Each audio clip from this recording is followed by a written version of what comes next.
മലയാളത്തിലെ മികച്ച നടന്മാർ ഒരാളാണ് പ്രേംകുമാർ.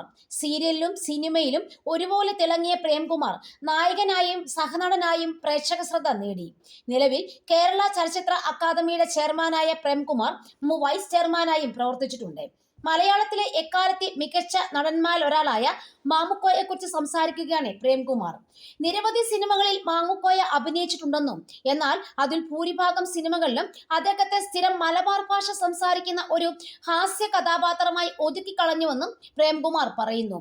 മാമുക്കോയ ചെയ്ത എല്ലാ കഥാപാത്രങ്ങളും തന്നെ വളരെ മികച്ച വേഷങ്ങൾ തന്നെയാണെന്നും എന്നാൽ മാമുക്കോയ എന്ന നടനെ അടയാളപ്പെടുത്താൻ അദ്ദേഹത്തിന് കിട്ടിയിരുന്നത് ചുരുക്കം ചില സിനിമകളായിരുന്നുവെന്നും പ്രേംകുമാർ കൂട്ടിച്ചേർത്തു. മറിച്ചായിരുന്നെങ്കിൽ ഇനിയും മികച്ച കഥാപാത്രങ്ങൾ കിട്ടേണ്ടിയിരുന്ന നടനാണ് മാമുക്കോ എന്നും അദ്ദേഹം പറയുകയാണ്.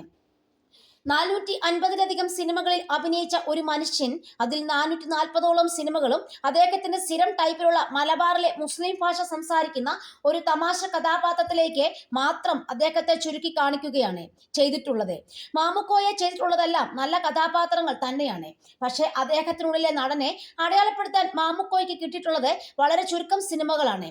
അതല്ലായിരുന്നെങ്കിൽ ഇനിയും നല്ല കഥാപാത്രങ്ങൾ കിട്ടേണ്ടിയിരുന്ന ഒരു ആർട്ടിസ്റ്റാണ് മാമുക്കോയ. സംസ്ഥാന ഗവൺമെന്റ് ആദ്യമായി പ്രഖ്യാപിച്ച മികച്ച ഹാസ്യ നടനുള്ള അവാർഡ് ആദ്യമായിട്ട് കരസ്ഥമാക്കിയതും അദ്ദേഹമായിരുന്നു. ഇന്നത്തെ ചിന്താവിഷയം എന്ന സിനിമയിലാണ് അദ്ദേഹത്തിന് ആ അവാർഡ് കിട്ടിയതെന്നും പ്രേംകുമാർ പറയുന്നു.